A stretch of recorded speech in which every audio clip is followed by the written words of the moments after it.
what the mean is. Okay, the standard deviation is. Oh, this is actually a little bit different twist on this. Okay, the mean number of close friends for a population of people living in New York is 5.7. Standard deviation of scores in this population is 1.3. Again, we're going to assume that we know that the population standard deviation is the same for both of them. An investigator predicts that the mean number of close friends from an interval would be significantly lower than the mean of the population. The mean number of close friends is 26. Nothing's changed except that he's predicting that the mean number of close friends for introverts is going to be significantly lower. Now, let's assume for a moment that he has a reason for that statement. Well, first of all, it makes sense, right? You're an introvert, you would think you have fewer close friends, right? That's part of I would think that's part of the definition of an introvert, right? So you would think that that would be true. But let's say that he knows based on other studies that that's the only outcome that you could have. He's just interested in knowing whether or not you have enough evidence to really prove it, with this sample in this population. Okay, so let's say that this is the rare case where the outcome is either that they're the same or the sample group that we're testing can only be lower, not higher. Okay, well, what does that mean? That means that when I look at the possible outcomes, right, I'm saying let's forget about the idea that we could have an outcome that's higher. Let's say you could only have an outcome that's lower. So now, if I'm going to make alpha equal to 0.05, I no longer have to split up that 5% chance of being wrong, right, into those two different tails on the normal distribution. I could just devote all of that alpha to the lower end, right? So at the lower end, this is going to be 0.05. It's going to be 5% or 0.05 instead of 2.5. So what is the value that I would have to exceed on the lower end to have this area be 0.05? Anybody want to hazard a guess? I'll give you a hint. If you looked at this as if for a moment looked at it 5% on this end, 5% on this end, it's a 90% confidence interval we're looking at, right? So what would that t-score have to be? Anybody remember? 1.64, right? Remember the critical values that we were looking at for 95%, 99, 90, 99, 95%, and 90% confidence interval? For 95, it was 1.96. Oops. For 99, it was 2.58. For 90, what was it? 1.64. Right? And why was it 1.64? Because we had 5% on one end, 5% on the other. That's going to be the number of standard deviations apart. Okay? Can I confirm that? Yeah, I could go back to my t-table, my z-scores. Okay, let's see if I can't find it here. And let's look for the area that represents 5% in that lower tail. 5% is right about, let's see, here we go, right? 1.61. Here we go, about 5% is right around here, which is negative 1.64. That represents an area in that left side. And why are we only putting that 5% all on one side? Because that's the only outcome that we expect that this possibly could have. So is a one-sided test easier to prove or harder to prove? Do the two means have to be further apart in order to prove a one-sided test, or not so far apart? They don't have to be quite so far apart anymore, right? Because you only have to have a t-score, only have to have a difference, which gives you a z-score or t-score of larger than 1.64, not 1.96. So they don't have to be as far apart. So a one-sided test is less rigorous than a two-sided test. Okay? I don't see anybody throwing up, being nauseous and stuff like that. So I know this is a little confusing. This is your first look at this stuff. So it can be a little intimidating. But as you start to work with this stuff, it'll make more sense. As you practice with some examples and work through some problems, It'll start to make more and more sense to you. Okay, so what have we introduced so far? We introduced the idea of we introduced the idea of using this idea of a confidence interval and the standard error that we use, the calculated confidence interval, we use it a new way. We're using it to estimate how many standard deviations apart a mean is from a sample from some number that we are comparing it to. Okay, so we're comparing the means of two groups, right? One of them is known, the other one we're getting from a sample, and we're looking at how far apart they are in terms of standard deviations. And we want them to be at least 1 point. If we know the if we know the standard deviation of the population, we know sigma. We want them to be at least 1.96 standard deviations apart for 95% confidence or less than 5% chance of being wrong, alpha 5%, for uh, uh, uh, for our hypothesis test. Okay, so now next thing we found out was, if I can afford to eliminate one possible set of outcomes that that the that one outcome eliminate the idea that they could be higher or lower and just look at it as a single-sided test, right? Then I only have to be 1.64 standard deviations apart for that level of confidence. All of this assumes that we know what number, we know the population standard deviation. Because if we know the population standard deviation, we can work with the z-scores for 90%, 99%, 95%, 2.58, 1.94, 96, 1.64, right? So now we're going to introduce, let's finish this up and just see if we already decided that. Let's see what our number comes out to be. Since we already know that the t-score comes out to be 3 because the numbers are the same, right? We know 3 is bigger than that 1.64, right? So we know we can reject the null hypothesis just like before. That hasn't changed, right? The numbers work out the same way. Except this time we didn't even have to be that far apart, right? We have way more evidence than we needed because single-sided test is going to be less rigorous. Let's take a look at the next one. Mean number of close friends for a population of people living in New York is 5.7. Investigator predicts the mean number of close friends for introverts will be significantly lower. The mean number of close friends for a sample of 26 is 6.5 with a standard deviation of 1.5. What's the difference here? What happened here? What was the one thing that changed here? The one thing that changed here is we don't know the population standard deviation, right? What do we know instead? We know the standard deviation of our sample of 26 introverts. So we can't use Z anymore, can we? We have to use T. Okay. So before we get into that, let's see what I would have to do to calculate a confidence interval for this sample of 26 introverts. Okay. Let me just look online here, see if anybody's having a problem there. Okay. Just okay is they're all asleep.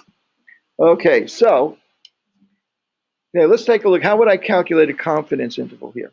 Well, the mean that I got for introverts was 6.5. That's my mean. Okay. So now I have to calculate a standard error. Okay, what's my standard error going to be equal to? Well, I don't know the population sigma. I don't know the population standard deviation. So I have to use the standard deviation of the sample divided by the square root of the sample size, right? Square root of n. Okay, so what's that going to be equal to? It's going to be equal to 1.5, right? Divided by the square root of the sample size, which is 26. Okay, so I'm writing this out so that I don't have to go back and forth to Excel. Okay, next time we're going to be working with software. I'm going to work strictly with Excel and with SPSS, and you'll see that it'll do all these calculations for us. So just make sure everything's cleared out. So square root of 26, we did this before, didn't we? Okay, is equal to that. Plus, clear, 1.5 divided by,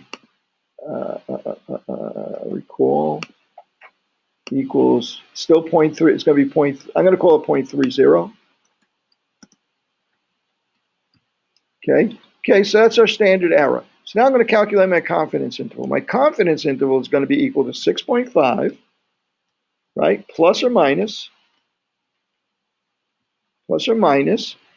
Now, what am I going to use here? Can I use 1.96? No, because I don't know the population standard deviation. Not to mention the fact that it's a small sample. But in any case, I definitely, I really should use the t-score. So what is the t-value for, I'm going to take away this lower, I'm just going to change it to different. Let's keep this a two-sided test rather than why complicate this any more than we have to right now. Okay, so I'm gonna keep this a two-sided test. Okay, but a 95% confidence interval is going to be 6.5 plus or minus, not 1.96 now, but I'm going to have to look this up, right? I'm going to need my t-table. Okay, rusty, I think. Okay, and I'm going to open my t-table. And let's see, for a number of degrees of freedom of 25, sample size 26, degrees of freedom 25, for a 95% confidence interval, right? 2.5% in each tail. Notice that right tail probability is 2.025. That means left tail is the same. Okay. For a sample size of 25, t is going to be equal to 2.06. Okay, so it's going to be equal to 2.06, right, times my standard error, which is 0.3. Okay, get my calculator out again. Let's give this a try.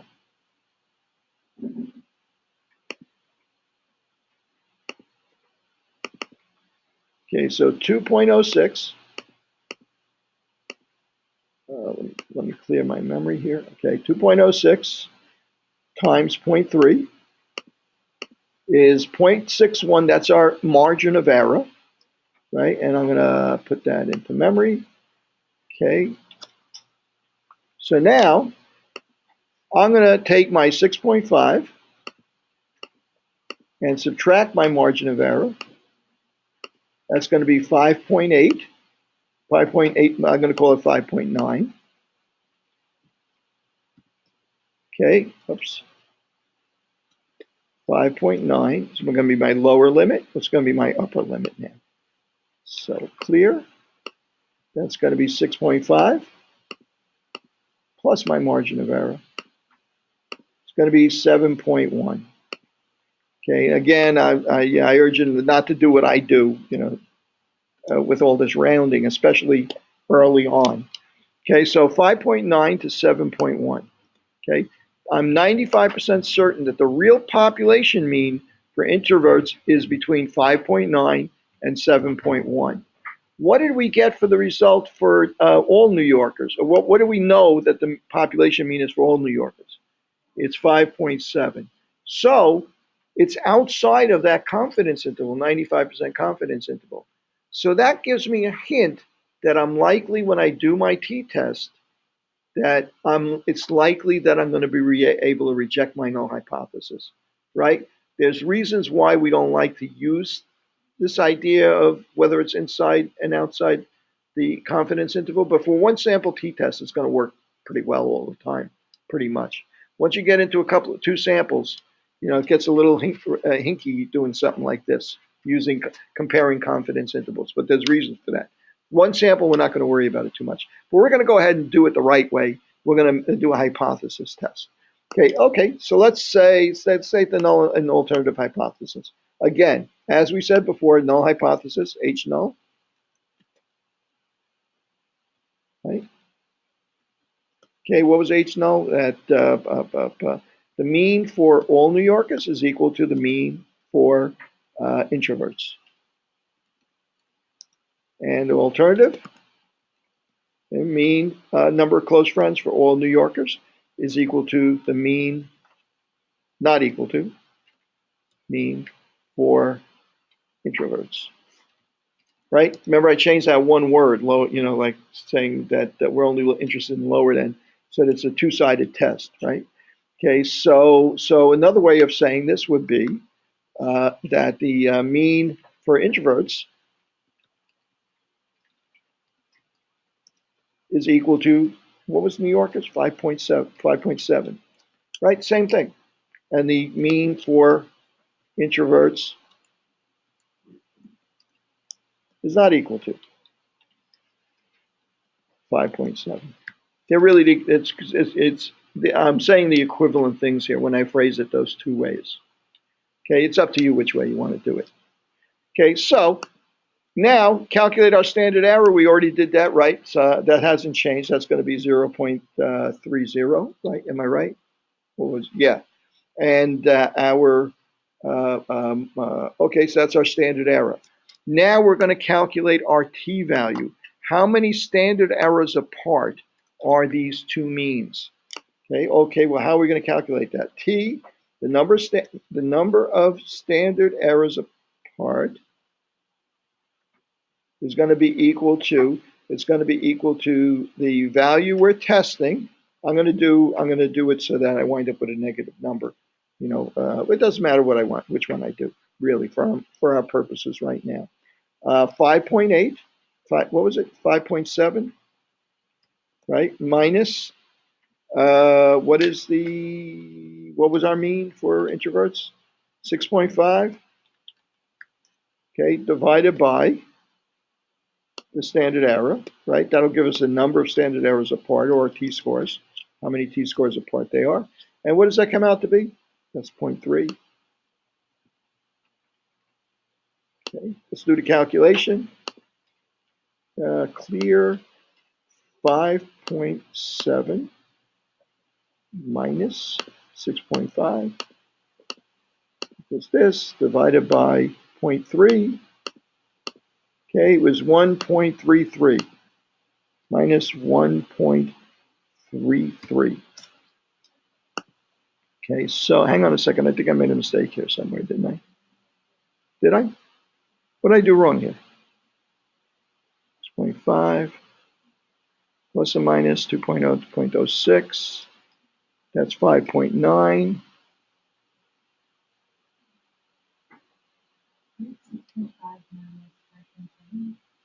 It doesn't, yeah, it doesn't matter. What did I do the math wrong here? It doesn't matter which way I do it. 6.5 minus 5.7. Divided by my standard error is 0.3. Oh, yeah, that's wrong. Hang on a second here. 6.5, that's 0.8 divided by 0.3. 0.8 divided by 0.3 is 2.67. Okay, that's better. It's equal to 2.67. 2.67. These are 2.67. The two means are 2.6 standard errors, 2.67 standard errors apart. Okay, so now, how far apart do they need to be for me to reject the null hypothesis? Right? Normally, if I knew the z-score, how far apart would they have to be for 5% alpha? They would have to be further apart than 1.96 standard deviations, right? But for this sample, since I'm using a t-score, how far apart do they have to be instead? For a sample of size 26, they have to be, in order to have an alpha of less than 0.05, they have to be at least 2.06 standard deviations apart, not 1.96. So in order for me to reject the null hypothesis, that t-value that I just calculated has to be greater than 2.06, not 1.96, right? Is it greater than 2.06? It is, right? It's 2.67. It is greater. So this value is the value I need to exceed because I didn't know the population standard deviations. I had to use t. What can affect that value? What would make that value a bigger number that I would need to exceed? What would make that t-score a bigger number? The sample size. The smaller the sample size, the larger that t-value that I have to exceed in order to reject the null hypothesis, have less than 5% chance of being wrong if I reject the null hypothesis. What's a good name to call the t-value I need to reject? It's an important value. How about critical value? The critical value of t that I need to exceed to reject the null hypothesis in this case is 2.06. But it's going to vary depending on the sample size. If you know the population standard deviation, does that number vary? No, it's always going to be 1.96 for 5%. If you don't know the population standard deviation, it's going to be based on your sample size. So it could be close to 1.96 if you have a big sample size, but it could also be a much big, if you had a sample size of only 10, it would have to be, or a sample size of 7, it would have to be bigger than 2.36, right? So we have to make adjustments for that. Okay, so let's stop for a second. Questions? Yes.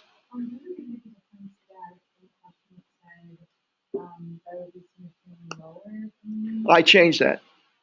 Did you notice I actually took it out as we were talking? I took it out of there, right? Because I wanted to take out that. Yeah, let's think about that for a second. If I hadn't taken that out and this was a one-sided test, right? And we're looking at the t-scores here, right? I'm going to go back and bring that t-table back up if I could ever find it again. Okay. Let me bring it back up here. Okay. Remember we said that if we had a situation where it was a one-sided test, all 5% could be in the tail, in that one tail, either tail, whichever one it was that we defined as the possible outcome. So instead of using the column for 95% confidence, where each tail has 2.5%, I would use the 90% confidence level so I can get all 5% in one tail, right? So what would that be for a sample size of 26?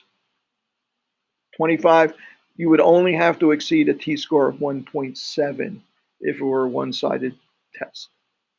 Okay, we really bit off a lot today, right? We got this idea of hypothesis tests.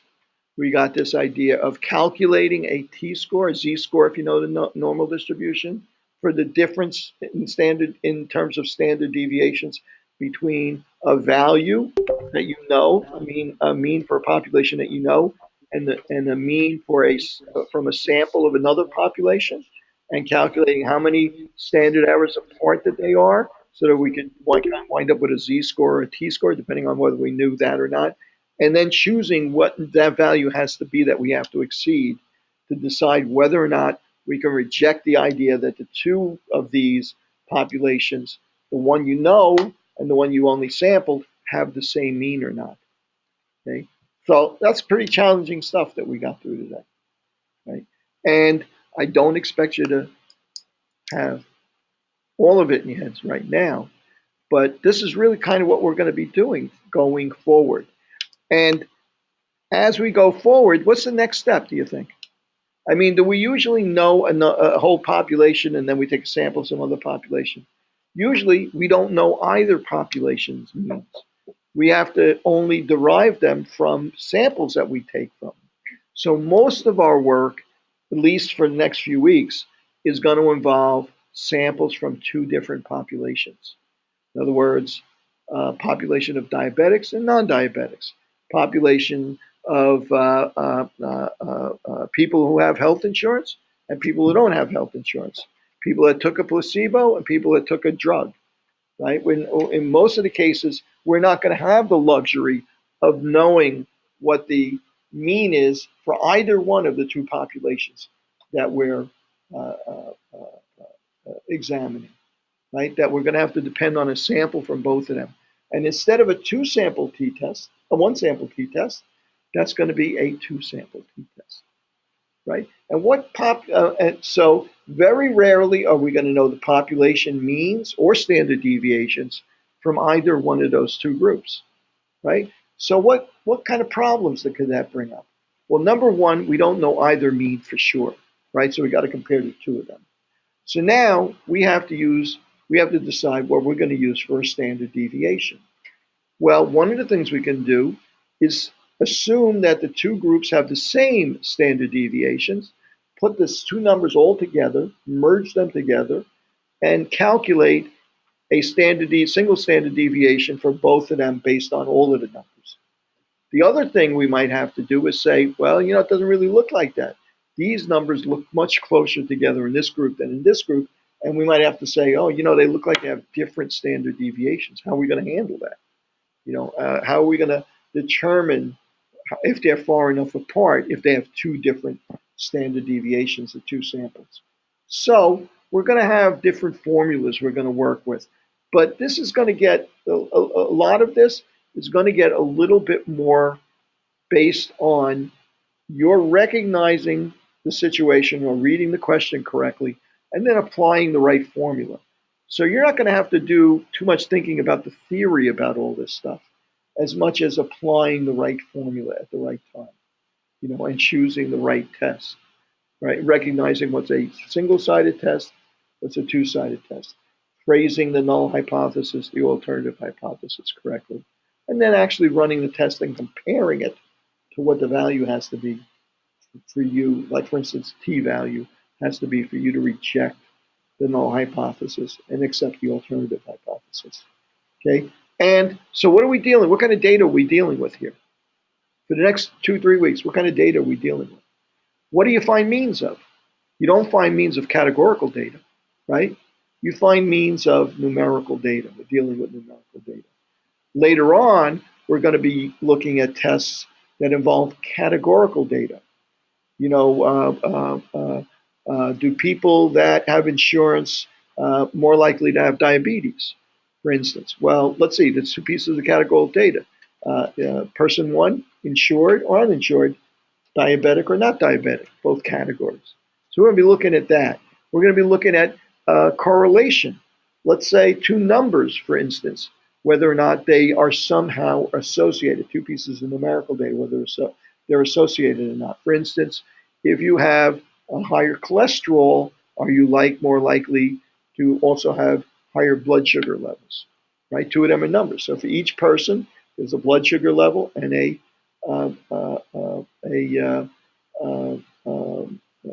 cholesterol level, two numbers.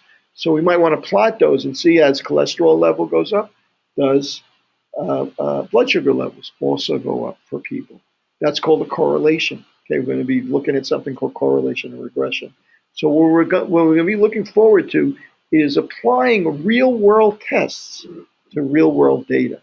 Right? So between now and whatever the next exam is, we're probably going to cover this t-test. We're going to cover two sample t-tests. We're going to probably cover some other kinds of analyses that involve numerical data. And then moving forward, we look into these other kinds of tests. And what's the objective of all this? At the end of the semester, you guys are going to be able to do a project. You're going to be able to choose some data and decide, how am I going to analyze this data? How do I describe it? Your descriptive statistics that you've already learned. And now I want to do a test on it. What do I want? What is in this data that I can demonstrate about two populations? Are they the same? Are they different? Are they correlated? Is there an association? And so on and so forth. So it's going to get really pretty interesting. And as we go forward, if you're doing work in other classes and you have data sets that you're working with in those other classes, or if you're doing something at work that has an interesting data set, think about maybe bringing it in and discussing it with us, and maybe somehow or other we can integrate that. So at least in your project, maybe in some other people's projects as well. Okay. So I think I'll tell you what, let me see how these guys are doing online, see if they got questions. Should it? Yeah, you guys, you saw it. Yeah, you saw it was negative 2.67 or 2.67. Okay, you guys are doing okay. Can only see half of my screen. Is that the case? Oh no, I just got everything covered. I have so much stuff going on there on the screen right now. It's partially covered up. Okay. Any other questions so far? What we did. Let me take a look if we have another example here. There is another example. This one involves a proportion. Okay. Let's do a quick run through this a little bit. This is going to get a little bit more challenging because it's another curve. I hate to keep throwing you one curveball after the other, but this is a breaking pitch on the end. This is going to be like a knuckleball. It's going to break the other direction. Or next, it's going to flutter a little bit. Okay, the proportion of people attending Hunter report having a close friend. The proportion of people attending Hunter report having a close friend who is a diligent student is 0.3. About 30% of their friends who are students are diligent students. Now, this is true. When I went to college many years ago, SUNY New Paltz had a reputation for being a major party school. Is that true? Is that still true? Yes, is that yes? Is that a yes or no? I don't know. Right? I can't predict. I'm not sure if that's what reputation is today. I don't know if it's still true. An investigator randomly samples students at SUNY New Paltz and finds that 20 out of 100 people report having a friend who is a diligent student. Can he confirm that the proportion of diligent students, someone change that to diligent students, not workaholics. Sounds negative. Diligent. I'm spelling it wrong. Diligent students at New Paltz is different than that of Hunter. This time we're working with proportions. So I'm going to go over here and start my null hypothesis. Okay, null hypothesis, H null. Okay, before it was mu1 is equal to mu2. Mu of group 1 is equal to mu of group 2, right? In this case, our point estimate is not a mean, it's a proportion, right? So proportion of students who are proportion of students at Hunter equal proportion of students at SUNY that are diligent students, right? Okay, and so let's see. Proportion. We know that the proportion in Hunter is 0.30. That's known. That's a known amount. 0.30. Okay. So the real question is whether the proportion of at SUNY is equal to 0.30. Okay. Our sample measured it as 0.20. Okay. What's our alternative hypothesis? Our alternative hypothesis is that the proportion at SUNY is not equal to 0.30. Okay. So what is our sample say about this? Our sample says that 20 out of 100 are diligent students, right? So the proportion, I'm going to call that P cap, right? P cap. Normally I'd draw that with a little cap on top of the P, but I can't do that here easily. P cap for SUNY is equal to 0.20. Okay, so now remember what we said about proportions.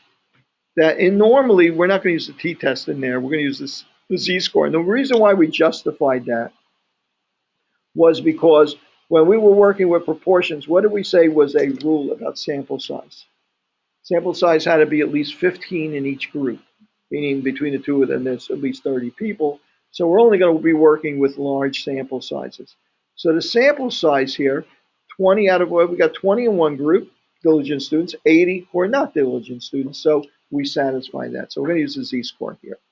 Okay, so I'm going to be looking for whether or not the proportion of SUNY students is really different or the same is really different than Hunter students. Okay, so P cap is equal to 20. So now let's take a look at this. So now if I were looking at this from the perspective of calculating a standard error, excuse me, a 95% confidence interval, how would I calculate a 95% confidence interval for the proportion of students that are diligent at SUNY, right? Well, I'd start with P cap, and I'd add and subtract plus or minus, right?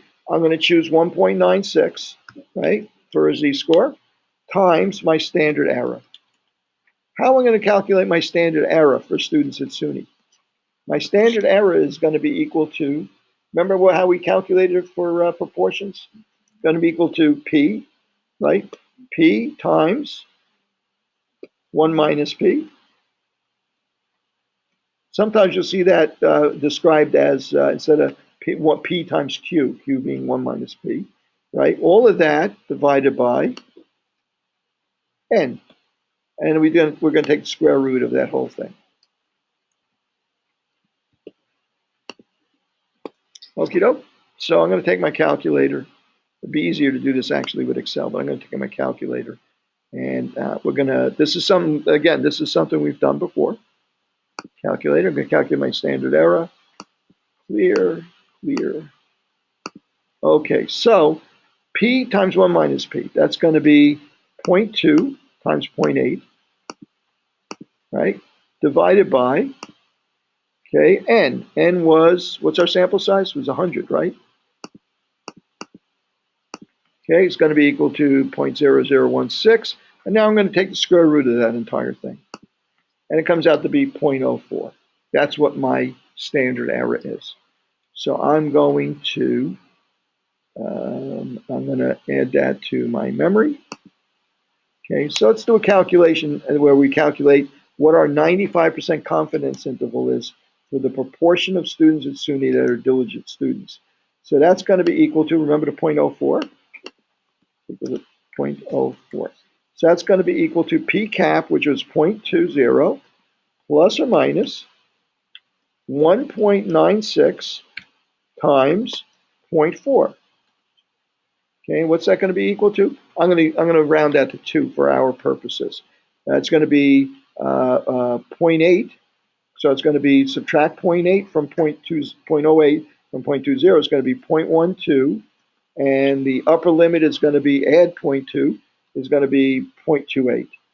0.28 and 0.08, 0.28. So my lower limit is 0.12. My upper limit is 0.28. So I'm 95% confident that the true proportion of SUNY students that are diligent workers, diligent students, is between 12% and 28%. What was it for Hunter students? We had all the Hunter students. What were they? They're assumed to be 30%. Are they inside or outside of that confidence interval? They're outside. So my expectation is if I do a t-test here, that I'm going to find that the two of them are different, right? That the proportion of students at Hunter is different enough from my sample, my presumed mean for my sample, that I can reject the idea, at least at the 5% alpha errors 5% level. Okay, let's give that a try. Okay, so now let's calculate what T is going to be. T is going to be equal to, it's going to be equal to P cap minus P for Hunter, right? The known P, which is equal to 0.30. I'm just going to put it right in there, right? Divided by my standard error.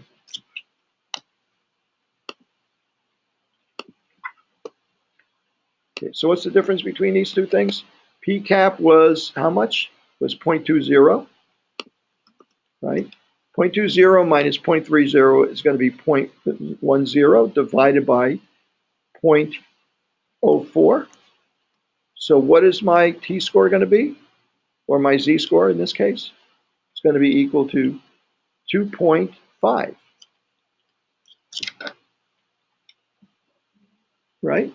And what is the critical value of t that I need? How many standard errors apart do these have to be in order for me to know that there's less than 5% chance that I would get this outcome by chance? Right? 1.96, right? I don't have to go to the t-table for 100, sample of 100, because we're assuming that we sample size is large enough for us to, since it's a proportion, to use the z-score, 1.96. Okay, so do I reject my null hypothesis? Yeah, I reject my null hypothesis because 2.5 is bigger than 1.96. And what do I do with my alternative hypothesis? I accept the alternative hypothesis. I reject the null hypothesis. I accept the alternative hypothesis. What if this had come out to be 1.4? What would happen then? What would you say about your null hypothesis then if it wasn't big enough? You don't accept the null hypothesis ever. You fail to reject it, right? You haven't proved that they're the same. You just failed to prove that they're different. So we fail to reject the null hypothesis. Right? If we are successful, we reject the null hypothesis, accept the alternative. If we're not successful, we just fail to reject the null hypothesis. Right? Remember, that's the whole way this thing works is that we're starting out with a null hypothesis that they're equal. And there's always an equal sign in a null hypothesis, whether it's a single-sided test or a double-sided test, there's always an equal sign in there. It could be less than an equal at one end, it could be greater than an equal, but there's always an equal sign in the null part. And then the alternative hypothesis has the other conclusion. Okay, if it's a two-sided test, it's not equal to. If it's a one-sided test, it's either going to be less than or greater than one or the other. Yes. Because